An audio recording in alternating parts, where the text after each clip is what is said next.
زوبیہ بشارت صاحبہ تلاوت فرمائیں کریں. السلام علیکم پیارے حضور. وعلیکم السلام.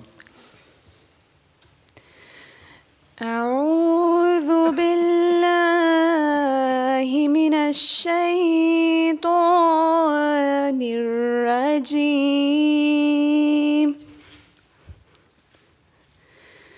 بسم اللہ الرحمن الرحیم.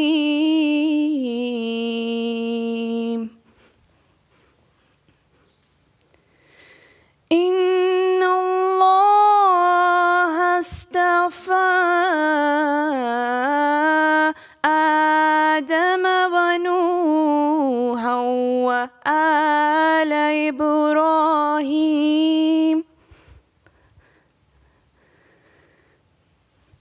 وآل عمران على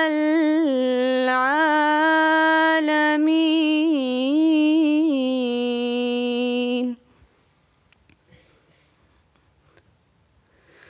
ذرية بعضها من بعض والله سميع عليم.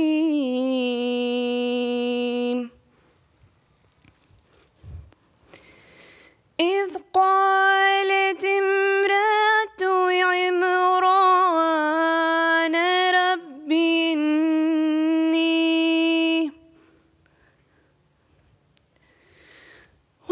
إني نذرت لك ما في بطني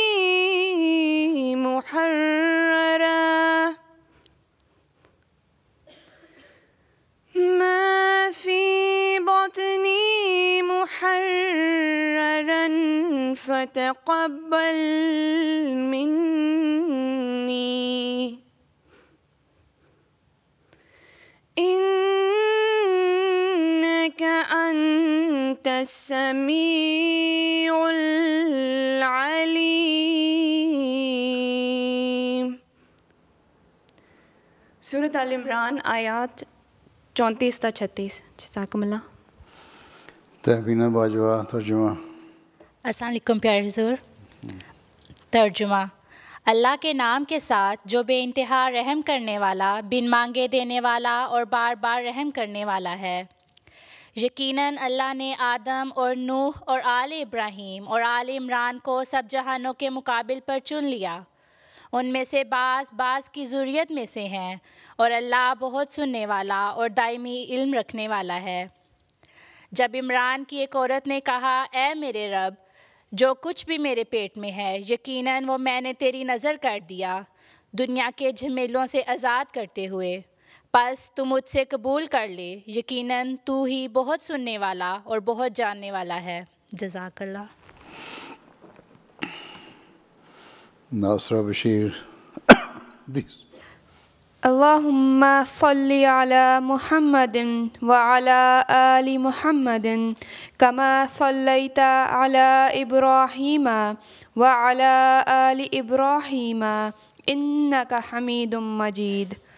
اللہم بارک علی محمد وعلی آل محمد کما بارکت علی ابراہیم وعلی آل ابراہیم انک حمید مجید. عن المغیرۃ بن شعبۃ قال بعثنی رسول اللہ صلی اللہ علیہ وسلم الی نجران فقالوا لی ألستم تقرؤون يا أخت هارون وقد كان بين عيسى وموسى ما كان فلم أدري ما أجيبهم فرجعت إلى رسول الله صلى الله عليه وسلم فأخبرته فقال ألا أخبرتهم أنهم كانوا يسمون بأنبيائهم والصالحين قبلهم الترمذی ابواب تفسیر القرآن عن رسول اللہ. ملیحہ ایاز ترجمہ. السلام علیکم پیارے حضور. ترجمہ. مغیرہ بن شعبہ رضی اللہ تعالیٰ عنہ کہتے ہیں کہ رسول اللہ صلی اللہ علیہ وآلہ وسلم نے مجھے نجران بھیجا. مغیرہ بن شعبہ رضی اللہ عنہ کہتے ہیں، عنہا نہیں کہتے. ترجمہ. مغیرہ بن شعبہ رضی اللہ تعالیٰ عنہ کہتے ہیں کہ رسول اللہ صلی اللہ علیہ وآلہ وسلم نے مجھے نجران بھیجا. وہاں نصارہ آباد تھے. انہوں نے مجھ سے کہا کیا آپ لوگ قرآن میں یا اختہ ہارون نہیں پڑھتے؟ جبکہ موسیٰ و عیسیٰ کے درمیان جو فاصلہ تھا وہ تو معروف ہے. اس وقت میری سمجھ میں نہیں آیا کہ میں انہیں کیا جواب دوں. میں لوٹ کر نبی اکرم صلی اللہ علیہ وآلہ وسلم کے پاس آیا اور آپ کو بتایا تو آپ صلی اللہ علیہ وآلہ وسلم نے فرمایا تم نے انہیں کیوں نہیں بتا دیا کہ وہ لوگ اپنے سے پہلے کے انبیاء و صالحین کے ناموں پر نام رکھا کرتے تھے. جزاک اللہ.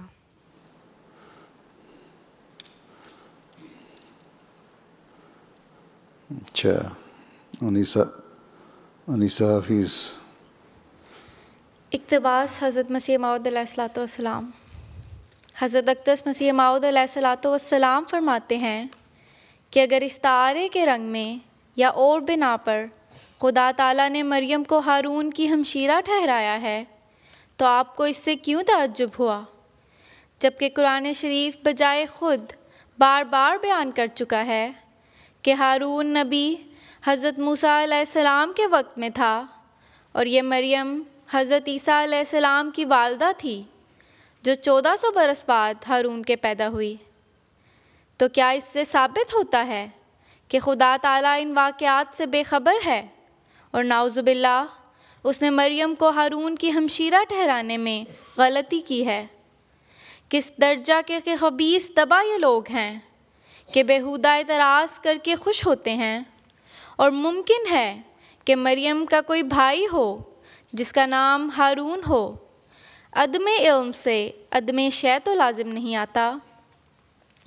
قرآن شریف میں تو یہ بھی لفظ نہیں کہ ہارون نبی کی مریم ہمشیرہ تھی، صرف ہارون کا نام ہے، نبی کا لفظ وہاں موجود نہیں.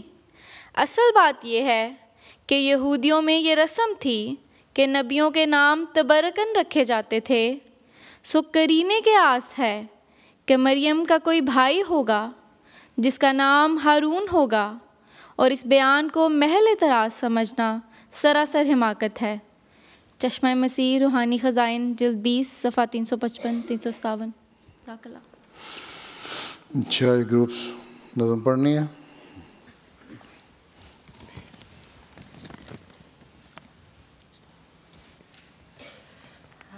تو ثنا اسی کو جو ذات جاودانی ہم سر نہیں ہے اس کا کوئی نہ کوئی ثانی. باقی وہی ہمیشہ غیروں کے سب ہے فانی. غیروں سے دل لگانا جھوٹی ہے سب کہانی. سب غیر ہے وہی ہے ایک دل کا یار جانی. دل میں میرے یہی ہے سبحان میں رانی. اے قادر و توانا آفات سے بچانا، ہم تیرے در پہ آئے ہم نے ہے تجھ کو مانا.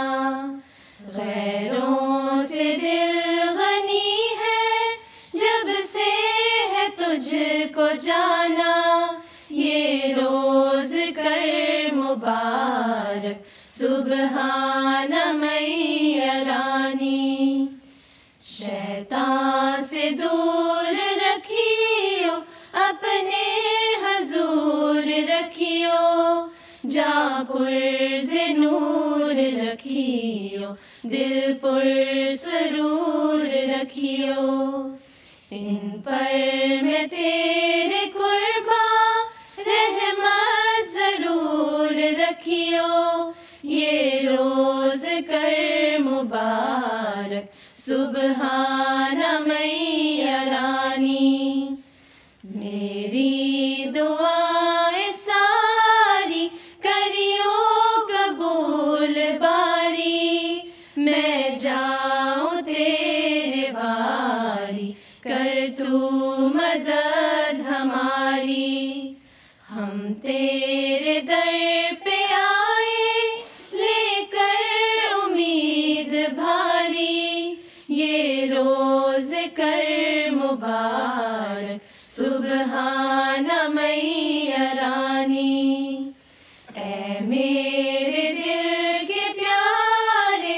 اے مہرباں ہمارے، کر ان کے نام روشن جیسے کہ ہیں ستارے، یہ فضل کر کے ہووے نیکو گوہر یہ سارے، یہ روز کر مبارک سبحان میاں رانی، اے میری جان کے جانی، اے شاہد و جہانی، کر ایسی مہربانی ان کا نہ ہو وثانی، دے بخت جاودانی اور فیض آسمانی، یہ روز کر مبارک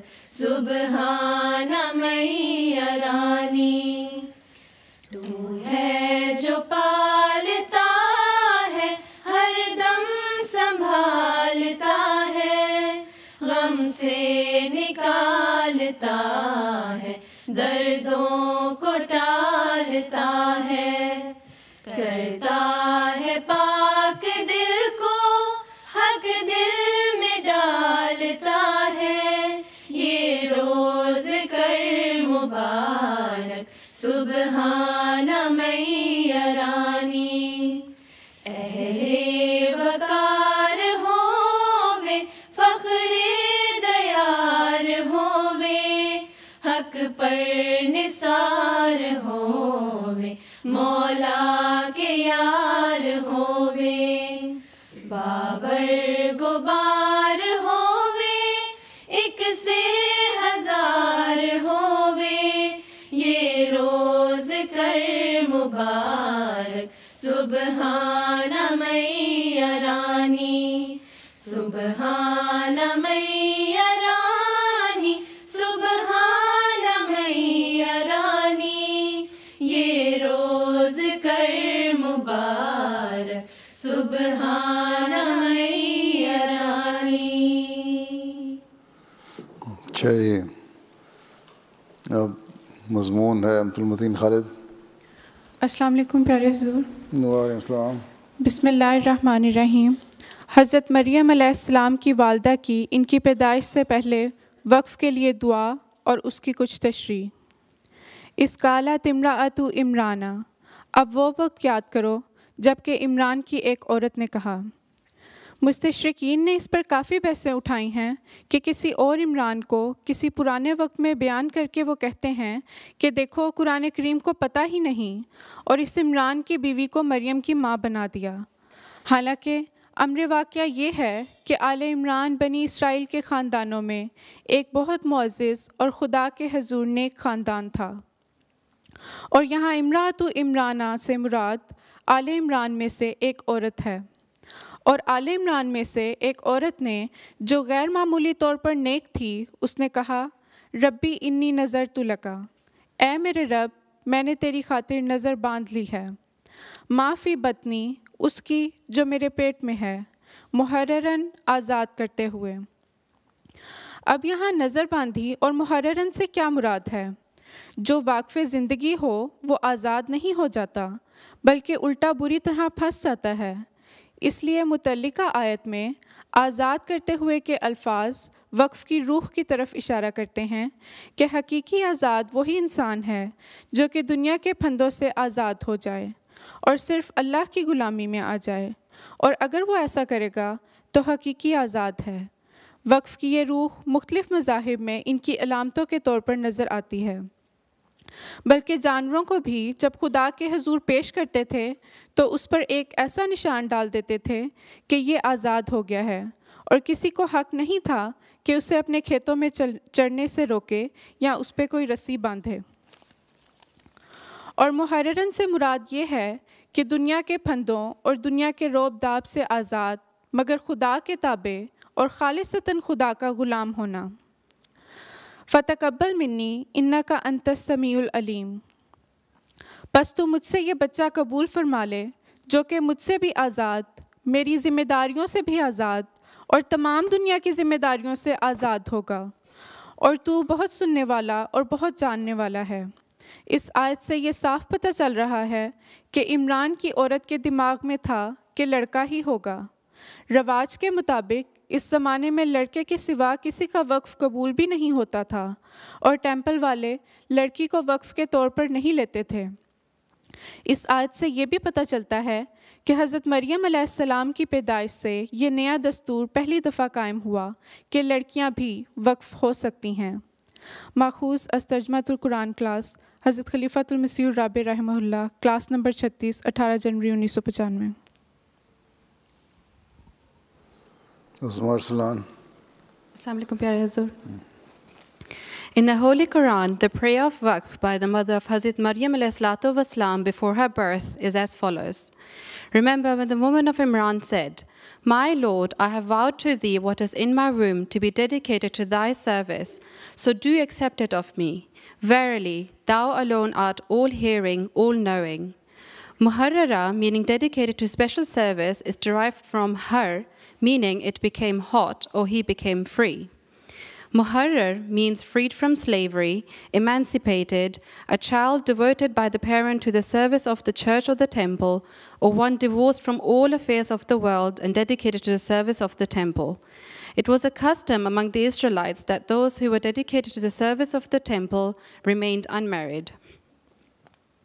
In this verse, the mother of Mary, whose name was Hannah, has been spoken of as Imrate Imran, meaning woman of Imran, while in chapter 19, verse 29, Mary herself has been addressed as Ukhte Harun, meaning sister of Aaron. Imran and Aaron were respectively the father and brother of Moses, while he had also a sister named Miriam. Similarly, Jesus has been called the son of David. So the words Imra'ate Imran may also mean Imra'ate Ale Imran, meaning a woman from the family of Imran, or a perfect woman from the family of Imran. This explanation finds further strength from the fact that the words Ale Imran, meaning family of Imran, have been used by the Quran only 2 verses before the present one in verse 34. Being ignorant of Arabic idiom and Quranic style, Christian writers who ascribe the authorship of the Quran to the Holy Prophet ﷺ think that in his ignorance he confused Mary, mother of Jesus, with Mary or Miriam, the sister of Moses. These Christian writers are not the first to make this discovery. The credit for it goes to Christians of Najran, who as long as 1,350 years ago raised the same objection and received a prompt reply. It is on record that when the Holy Prophet ﷺ sent Mughira to Najran, a Christian of that place asked him, "Do you not read in the Quran Mary, mother of Jesus, being mentioned as the sister of Aaron, while you know that Jesus was born a long, long time after Moses?"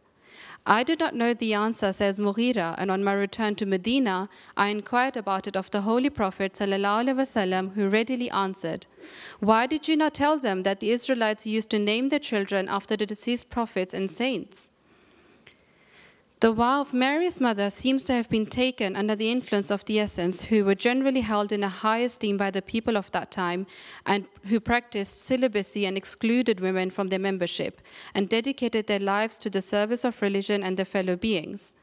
It is remarkable that the teachings of the Gospels have much in common with those of the Essens.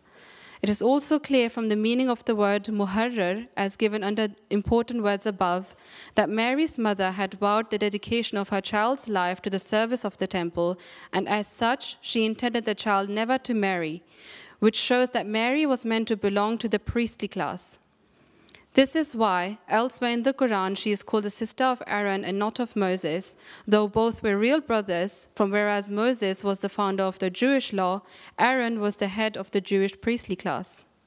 Thus, Mary, mother of Jesus, was the sister of Aaron, not in the sense that she was his real sister, but in the sense that, like Aaron, she belonged to the priestly order. 5-volume commentary, volume 2, page 76 to 78. Jazakallah Hazur. اچھا جزاک اللہ. اب کیا کرنا ہے؟ جزاک اللہ تو ہو گئی. چلو کچھ کہنا ہے؟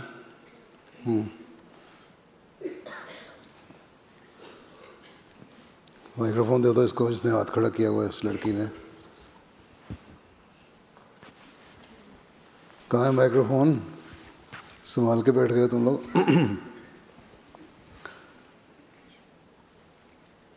السلام علیکم پیارے حضور. وعلیکم السلام. میرا سوال ہے کہ what's a perception on black magic for an Ahmadi and how should we explain them to a non-Ahmadi person?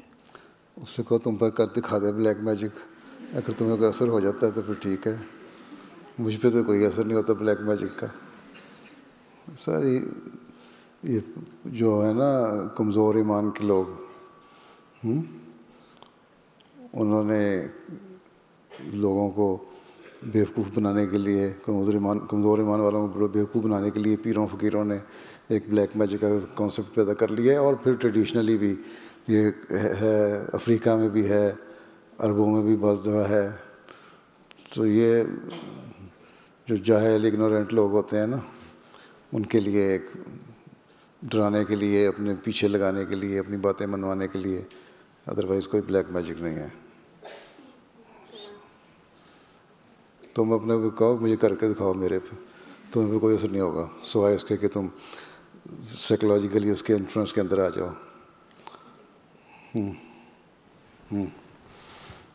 بولو بولو. ہاں مائکرو فون بھی. ہاں ادھر لاؤ.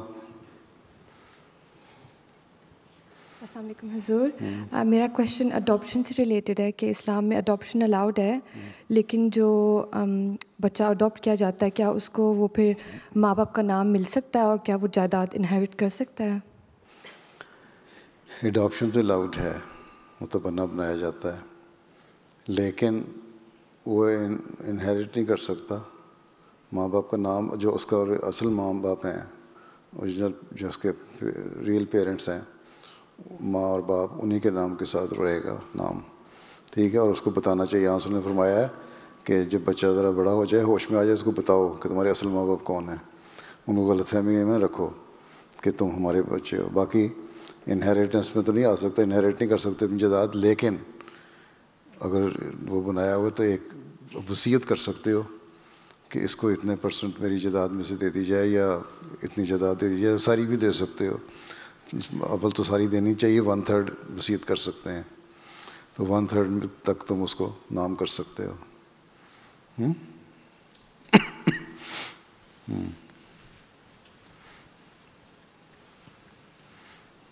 السلام علیکم ورحمۃ اللہ پیارے حضور. وعلیکم السلام ورحمۃ اللہ. میرا نام ماہا ہے. میں نے پوچھنا تھا آپ کی صحت اب کیسی ہے؟ طبیعت کیسی ہے؟ جی تمہارے سامنے بیٹھا ہوں, ٹھیک ہی ہوگی. چلیے الحمد للہ. میرا سوال تھا حضور کہ اگر انسان کو لگے کہ اس کی عبادتیں کمزور, اس کی توجہ کمزور ہے عبادت کی طرف, لیکن جو دنیاوی کام جیسے ایگزامز وغیرہ اور جماعتی کام سارے ٹھیک جا رہے ہیں, تو یہ دونوں چیزیں کو ایگزسٹ کر سکتی ہیں؟ عبادت بھی ضروری ہے, ٹھیک ہے, اور جماعتی کام بھی ضروری ہیں. اللہ کا حق بھی ضروری ہے اور بندوں کا حق بھی ضروری ہے. اور اللہ کے حق میں جو نمازیں پڑھنا فرض کیا ہے اللہ تعالیٰ نے, ٹھیک ہے, وہ بھی ضروری ہیں. اور اگر صحت ہے تو روزہ رکھنا بھی ضروری ہے. اگر سفر کی سہولتیں اور پیسہ ہے اور کوئی روک نہیں ہے تو حج کرنا بھی ضروری ہے. اگر زیادہ پیسے 1 سال تک پڑے ہوئے تو زکوٰۃ دینا بھی ضروری ہے. ساری یہ باتیں ہیں نا. اور جماعتی خدمت جو ہے وہ اللہ تعالیٰ کے دین کی خدمت کے لیے کر رہے ہو تم لوگ، تو یہ بھی ایک حصہ ہے اللہ تعالیٰ کے حق ادا کرنے کا، ٹھیک. لیکن اس کے ساتھ ساتھ جو اللہ تعالیٰ نے بندوں کے حق بتائے ہیں وہ بھی ادا کرنے ہیں. چیریٹی ہے، خدمت ہے، دوسرے کام ہیں. پھر نفس کا حق اللہ تعالیٰ نے آنسر نے فرمایا تمہارے نفس کا بھی تمہارے پہ حق ہے. اس نفس کے حق کو ادا کرنے کے لیے تم کام کرتے ہو. اپنے مرد ہے اس کا کام ہے کہ گھر والوں کا خیال رکھے، ان کا خرچ پورا کرے، بیوی بچوں کو پالنے کے لیے دے، وہ بھی حق ہے. بیوی کا بھی حق ہے، خامد کا بھی حق ہے. اللہ تعالیٰ نے ہر حق دیا ہے. تو اصل تقویٰ یہی ہے کہ ہر حق ادا کیا جائے، ٹھیک. باقی جہاں تک بخشنے یا نہ بخشنے کا تعلق ہے، قبول کرنا ہے نہ قبول کرنا ہے، تو اللہ تعالیٰ جانتا ہے بہتر. لیکن ایک مومن اگر حقیقی مومن ہے اس کا کام یہی اللہ تعالیٰ نے فرمایا ہے کہ تمہارا کام ہے کہ تم اللہ کے بھی حق ادا کرو اور بندوں کے بھی حق ادا کرو. اور مردوں کے لیے نمازوں کا حق یہ ہے کہ مسجد میں جا کے نمازیں پڑھیں، اور جو جان بوجھ کے مسجد میں جا کے نمازیں نہیں پڑھتے وہ ان کی نمازیں اللہ تعالیٰ نے کہا نا یقیمون الصلاۃ، نمازیں قائم کرنا یہ بھی ضروری ہے کہ جس کو جس طرح حکم ہے نماز پڑھنے کا. مرد کو اگر حکم ہے کہ مسجد میں پڑھو تو اس کی قائم کرنا نماز مسجد جا کے. عورت کو اجازت ہے گھر میں پڑھو، تو عورت کو جب بیچ اس نے نمازیں پڑھنی ہیں، بعض دنوں میں نہیں پڑھنی ہوتی، جب پڑھنی ہے تو گھر میں پڑھ سکتی ہے، اور وہی اس کی عبادت ہے، وہی اس کے اللہ تعالیٰ اس کو قبول کر لیتا ہے، ٹھیک. اس لیے دونوں حق ادا کرنے ضروری ہیں، ٹھیک. یہ نہ سمجھو کہ نمازیں پڑھ لیں تو دوسرے کام نہیں کرنے، یا جماعت کا کام کر لیا تو بڑا تیر مار لیا، نمازیں نہیں پڑھنی. ایسے کاموں میں برکت بھی نہیں پڑتی جس میں اللہ کی مدد نہ ہو. کام کرو دین کا، پھر اللہ سے عبادت کرو، برکت پڑے گی تب. حضرت صلی اللہ علیہ وسلم سے اللہ تعالیٰ نے وعدہ کیا تھا نا جنگ بدر میں کہ میں فتح دوں گا. اس کے باوجود یہی آتا ہے نا روایتوں میں کہ آپ رو رو کے سجدے میں پڑے ہوئے دعائیں کر رہے تھے اللہ تعالیٰ سے کہ مجھے فتح دے، اور اگر یہ ختم ہو گئے تو مسلمان ختم ہو جائے گا تیرا دین بھی. کس لیے؟ خوف تھا اور خطرہ تھا کہ یہ اللہ تعالیٰ نے تو اپنا وعدہ پورا کرنا ہے، کرے گا اور مدد کرے گا، اور مجھے جنگ کرنے کا، دشمن کا جواب دینے کا حکم ہے، جنگ کرنے کا نہیں، دشمن کا جواب دینے کا حکم دیا تو وہ بھی میں دوں گا اور مسلمان بھی دیں گے. لیکن اگر تیری مدد نہ ہوئی تو یہ کام نہیں ہو سکتا، اس لیے ہم عبادت تیری کرتے ہیں، ٹھیک. جی جزاک اللہ. دعا مانگو گے برکت پڑ جائے گی. وہی کام ایک دنیا دار اگر ایک کام کرتا ہے، اس کو بڑی محنت سے کرتا ہے 10 گھنٹے میں، اور تم ہو سکتا ہے وہ کام 5 گھنٹے میں کر لو دعا کی مدد سے، ٹھیک ہے. اس لیے اللہ کا کھانا خالی نہیں چھوڑنا، ٹھیک. ہاں فاروق محمود کی بیٹی. میرا نام عائزہ محمود ہے، اور میرا سوال ہے کہ جب ہم دعا کرتے ہیں جن لوگوں کی وفات ہو چکی ہے کہ اللہ تعالیٰ ان کے درجات بلند کرے، تو وہ ہمارے دعاؤں کی وجہ سے ان کے درجات بلند ہوتی ہے یا ان کے اپنے اعمال سے؟ بات یہ ہے کہ ان کے اعمال تو ہیں ہی ہیں، وہ تو اللہ تعالیٰ نے پوچھنا ہی ہے. جب بہت سارے لوگ اس کے لیے دعا کر رہے ہوں گے، ٹھیک ہے، اور جس طرح اللہ تعالیٰ نے بتایا اس کے لیے دعا کر رہے ہوں گے، تو اللہ تعالیٰ ان دعاؤں کی وجہ سے ان پہ مزید رحم کا سلوک کرتا ہے، اور ان سے بہت ساری باتیں جو ہے اگنور کر دیتا ہے، معاف کر دیتا ہے، ٹھیک ہے. اس لیے اللہ تعالیٰ نے دعا بھی سکھائی ہے والدین کے لیے، ہیں کہ دعا ان کے لیے کیا کرو، ان پر رحم کر، جس طرح انہوں نے بچپن میں مجھ پر رحم کیا. وہ زندگی میں بھی، مرنے کے بعد بھی دعا ہے ان کے لیے، ہیں رب ارحمہما کما ربیانی صغیرا، ہیں. یہی دعا ہے تاکہ ان کو اللہ تعالیٰ ان پہ رحم کرتا رہے. خود اللہ تعالیٰ نے دعا سکھا دی ہے کہ میں تمہارے دعائیں کرنے سے پہ رحم کرتا رہوں گا، تو پھر اس کا مطلب ہے کہ دعاؤں کو بھی اثر ہوتا ہے نا، ٹھیک ہے. اس لیے قبر پہ جا کے دعا کرنے کا بھی حکم ہے.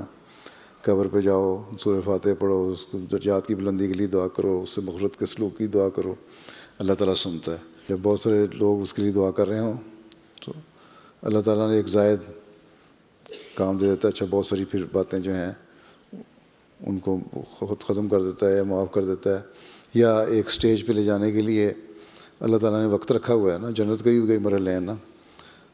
تو جب دعائیں شامل ہو جاتی ہیں تو ایکسپیڈائٹ ہو جاتی ہیں وہ چیزیں. ٹھیک ہے, اللہ تعالیٰ کہتا ہے چلو جلدی چلو.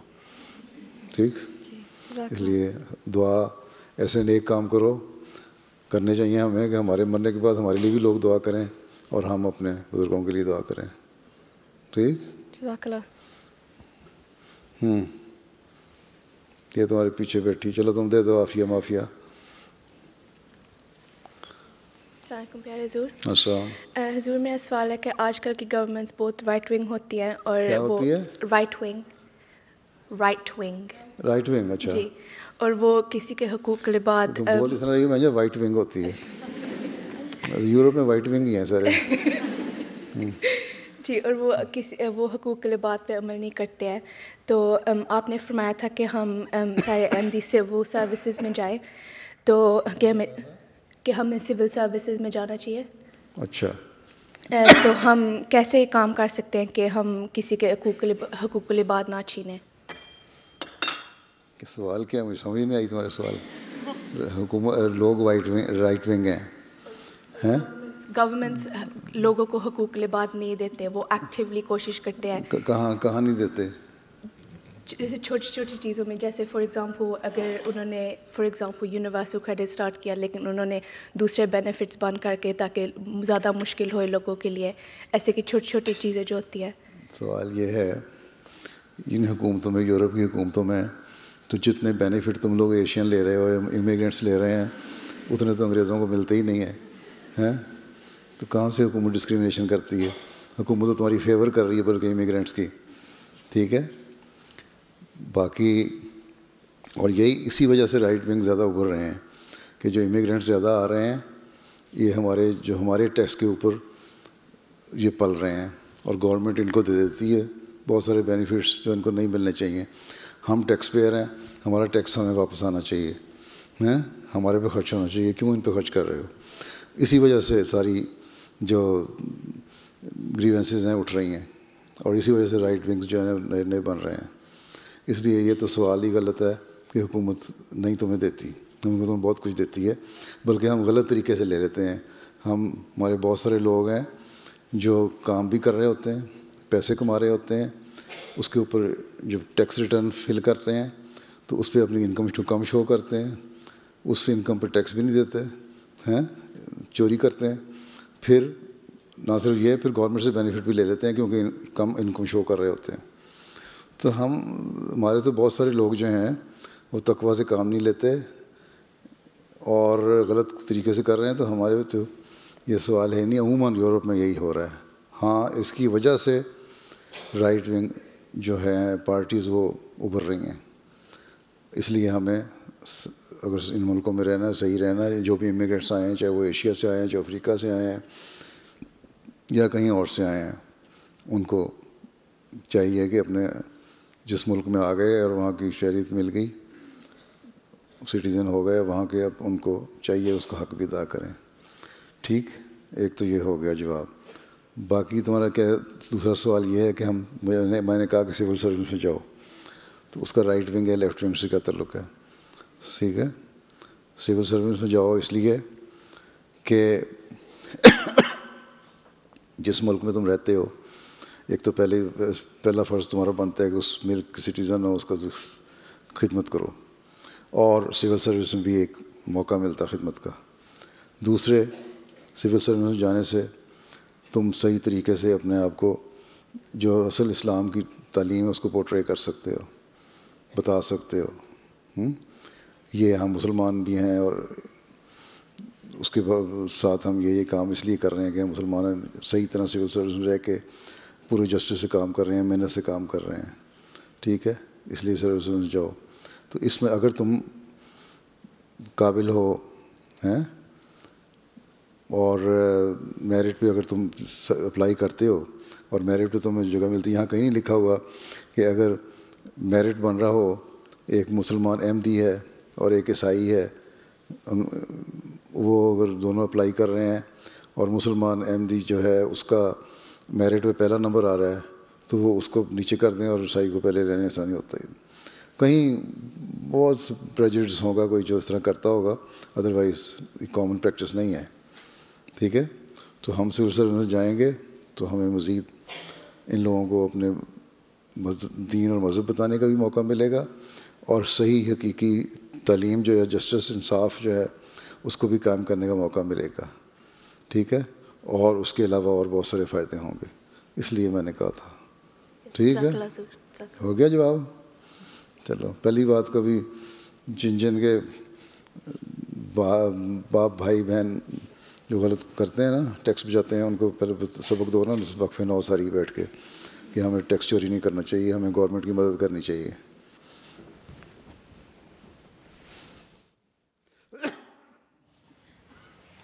السلام علیکم پیارے حضور. وعلیکم السلام. میں نے پوچھنا تھا کہ جیسے اسلام میں برزخ کا کانسیپٹ ہے، اس طرح دوسرے مذاہب میں بھی ایسا کانسیپٹ ہے، یا وہ سمجھتے ہیں کہ وفات کے بعد اسی وقت محاسبہ ہو جاتا ہے، پھر وہ جنت یا دوزخ میں چلے جاتے ہیں؟ عیسائیوں کا تو کانسیپٹ ہے ہی کوئی نہیں. عیسائی تو کہتے ہیں بس کہہ دو جیزس یہ کر دیا اور جنت میں چلے گئے. کراس بنانا ہے اور جنت میں چلے گئے. وہ عیسیٰ علیہ السلام بیچارے سارے گناہ برداشت کرتے رہے، کرے کوئی بھرے کوئی. یہاں ملک کے قانون بناتے ہیں تو کہتے ہیں کہ تم نے چوری کی تو اس کو سزا دو. تو اس چور کو کیوں سزا دیتے ہیں؟ کہتے ہیں کہ عیسیٰ علیہ السلام نے برداشت کر لیے گناہ، چھوڑو اس کو بھی چلنے دو.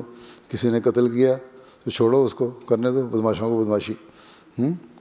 دنیا میں قانون اور بنائے ہیں، اگلے جہان کے لیے قانون اور ہے. اسلام نے قانون رکھا ہے ایک، جو دنیا میں کرو گے دنیا میں بھی سزا ملے گی، جو لا آف دا لینڈ ہے یا اس کے مطابق، اور اگلے جہاں جاؤ گے تو اللہ تعالیٰ کا قانون ہے، اس کے مطابق سزا ملے گی.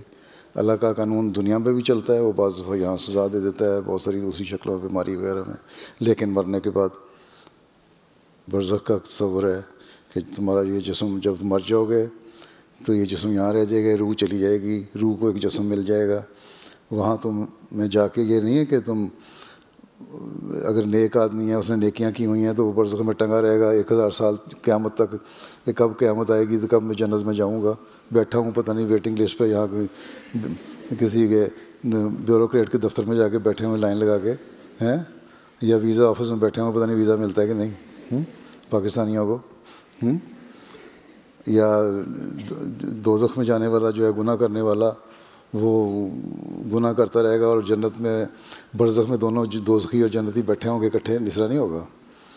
جو جنت میں جانے والا ہے اللہ تعالیٰ اس کو بھیج دے گا، دوزخ میں جانے والے کو سزا مل جائے گی. ٹھیک ہے، یہ تو شروع کی برزخ کا حصہ ہے. اس کے بعد قیامت والے دن پھر دوبارہ اکٹھی کریں گے روح کو اللہ تعالیٰ، پھر ان کو ان کی نیکیوں کے مطابق یا ان کو جس طرح بھی دینا ہوگا ہائر اسٹیٹس دیتا جائے گا، اور سزا کا زیادہ سزا دیتے رہے گا. تو یہ اس کا اسلامی اصول کی فلاسفی میں ہے. حضرت مسیح علیہ السلام نے یہ کانسیپٹ بڑا کلیئر کیا ہوا ہے. تیسری چوتھی شرط ہے وہ پڑھو، تم لوگ بڑے ہو گئے اب، اس میں پڑھو تو پتہ لگ جائے گا. برزخ اگر نیکی کی جزا ہی نہیں ملنی، ہم نے برزخ میں بیٹھے رہنا، پتہ نہیں کب قیامت آئے کب، تو ہمیں نیکیاں کرنے کی کیا ضرورت ہے؟ نمازیں پڑھنے والا بھی وہیں بیٹھا ہے، نہ پڑھنے والا بھی وہیں بیٹھا ہے، تو کیا ضرورت ہے ہمیں نمازیں پڑھنے کی؟ ٹھیک ہے، برزخ کا کانسیپٹ یہ نہیں ہے کچھ نہیں ملے گا. برزخ کا مطلب یہ ہے کہ ایک دفعہ تو تم چلے جاؤ گے، جس کو اللہ تعالیٰ نے جنت دینی ہے جنت ملے گی، جو دوزخ دینی ہے دوزخ ملے گی. پھر قیامت پہ اکٹھے ہو گئے، وہ حشر اجساد کہلاتا ہے، پھر سارے جسم اکٹھے ہوں گے. ٹھیک، لیکن عیسائیوں اور یہودیوں میں بھی ہے کانسیپٹ کہ سزا ملے گی. وہ تو کہتے ہیں نا جب بخشے گئے ہم. ایک طبقہ ایسا کہتے ہیں ہم عزیر اللہ کا بیٹا ہے تو بس، اور ہم یہودیاں ماننے والے ہیں، ہم ہی بخشے گئے، موسیٰ کو ماننے والے، اس کے علاوہ کوئی بخشا ہی نہیں جائے گا. عیسائی ہیں وہ عیسیٰ علیہ السلام پر رلائے کر کے بیٹھے ہوئے، وہ گناہ بخشوا دیے. ہندو ہیں وہ کہتے ہیں سزا ملی تو اگر اللہ تعالیٰ نے سزا دینی ہوئی کسی کو، اس کو بندر کسی شکل میں جانور کی شکل میں بنا دے گا نقصان پہنچانے والے. کسی کو اگر انعام دینا ہوگا تو اس کو انسان کی شکل میں دوبارہ لے آئے گا. تو یہ مختلف کانسیپٹ ہیں مختلف مذہب کے، لیکن اسلام کا بڑا کانسیپٹ کلیئر ہے. ٹھیک ہے، اور یہی اصل حقیقت ہے.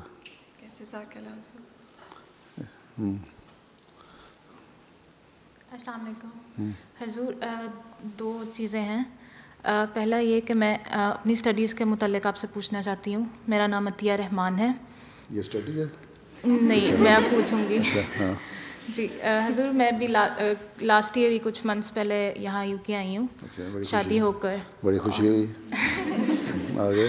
جی تو حضور مجھے اپنا لاسٹ ایئر جو تھا بیچلرس کا وہ چھوڑ کر آنا پڑا تھا. اوہو پھر تو میں یہاں پر آگے کنٹینیو ابھی کرنا تھوڑا سا مشکل ہو رہا ہے. کریڈٹ کر دیں گے تمہاری وہاں کی پاکستان سے آئی تھی؟ جی میں پاکستان سے آئی ہوں. پاکستان کی تعلیم کون کریڈٹ کرتا ہے یہاں؟ نہیں مجھے یہاں پر جو ہے وہ ان کا کورس کریڈٹ مل جائے گا. وہ کاؤنٹ کر لیں گے اس کو تمہاری پچھلی تعلیم کو. ان کا کورس جو ہے وہ 3 سال کا ہے تو مجھے انہوں نے دوسرے سال میں کورس آفر کر دیا ہے. لیکن بڑی ہوشیار ہو. پھر لیکن اس کی جو فیس ہے وہ مطلب جو انٹرنیشنل اسٹوڈنٹ کی طرح وہ کاؤنٹ کریں گے. دے دو. اور تو حضور اگر تھوڑا سا مشکل ہو رہا ہے کہ میں اس کو کنٹینیو کروں. پھر کیا کیا جا سکتا ہے؟ نہیں میں یہ کہنا چاہ رہی ہوں کہ جس طرح میں نے یہ پڑھا تھا کہ ہم وقف نو جو ہیں اگر ہم جماعت کی خدمت میں آتے ہیں یا وقف نو کی طرح. یہ انتظامی باتیں ہیں, یہ تمہیں وہاں لکھ کے دینی پڑے گی اپلیکیشن اگر اس بارے میں تم نے کچھ پوچھنا ہے تو. پھر فیصلہ ہوگا. اگلا سوال. حضور اگلا سوال نہیں ہے لیکن قادیان میں جو حفاظت خاص میں آپ کے وہ تھے وہ ہیں باڈی گارڈ عبدالحفیظ. قادیان سے آئی تھی؟ نہیں وہ رشتے میں میرے نانا لگتے ہیں. اچھا ماشاء اللہ. جی تو وہ حفاظت خاص میں جو آپ کے باڈی گارڈ ہیں. ٹھیک ہے. ہاں پھر کیا کیا جائے؟ انہوں نے آپ کی خدمت میں خاص محمد بڑا السلام. وعلیکم السلام. جزاک اللہ. ہاں وہ آخر والی فتح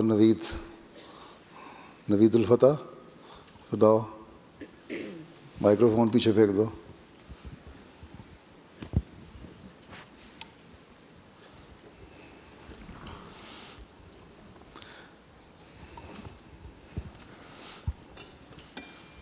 جلدی. السلام علیکم پیارے حضور.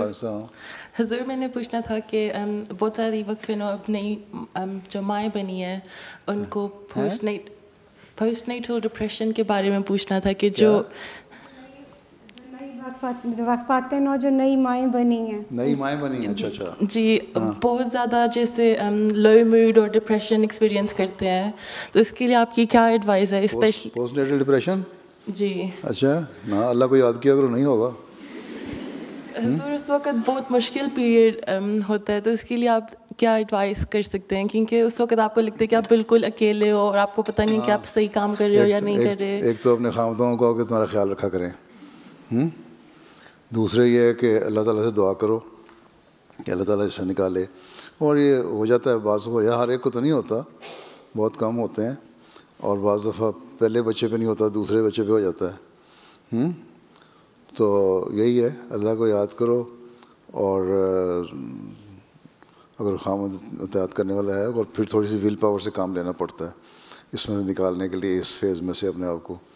ٹھیک ہے, نیندیں اٹھتی ہیں تو رات کو پیسی فلورا کیو کی 10 قطرے پی لیا کرو.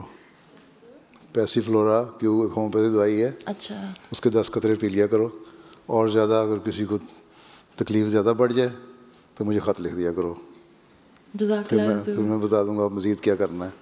یہ ہر انڈیویجول کیس پہ ڈیپینڈ کرتا ہے, ایک ہی کامن ایشو نہیں, ایشو ایک ہے لیکن ٹریٹمنٹ مختلف ہے. ٹھیک. ہاں تم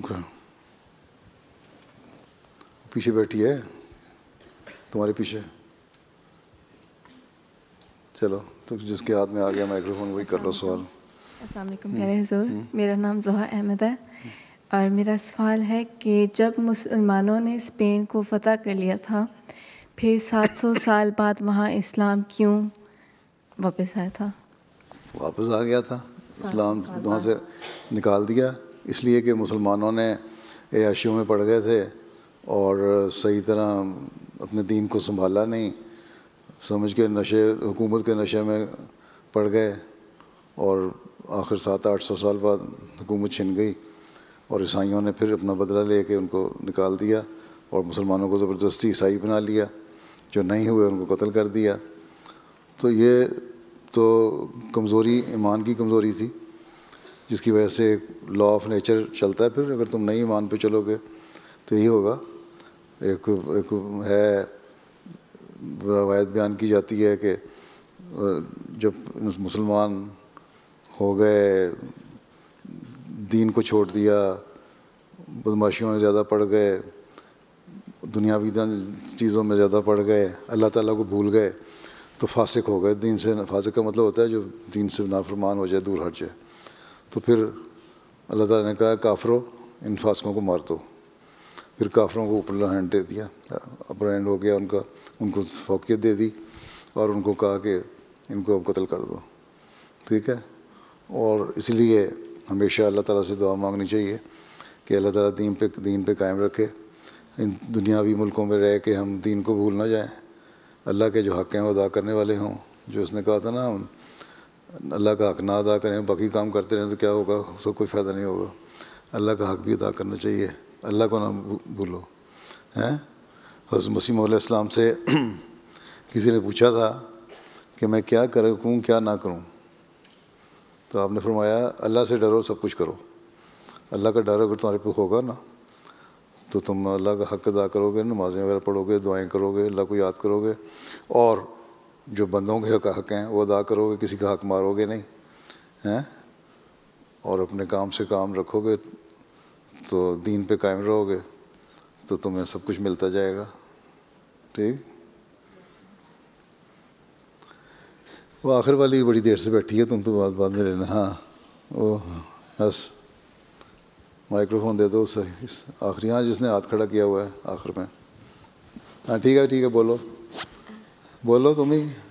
میرا نام شمامہ ڈوگر ہے. میرا سوال ہے کہ اللہ تعالیٰ سورہ رحمان میں فرماتا ہے بسم اللہ الرحمن الرحیم, اور جو بھی اپنے رب کے مقام سے ڈرتا ہے اس کے لیے 2 جنتیں ہیں, آیت نمبر 47. اور اس کے بعد پھر ذکر فرماتا ہے کہ اس جنتوں کے تفصیل بتاتا ہے, اور ان کی تفصیل کے بعد کہ آیت نمبر 63 میں فرماتا ہے کہ اور ان 2 کے علاوہ بھی 2 جنتیں ہیں.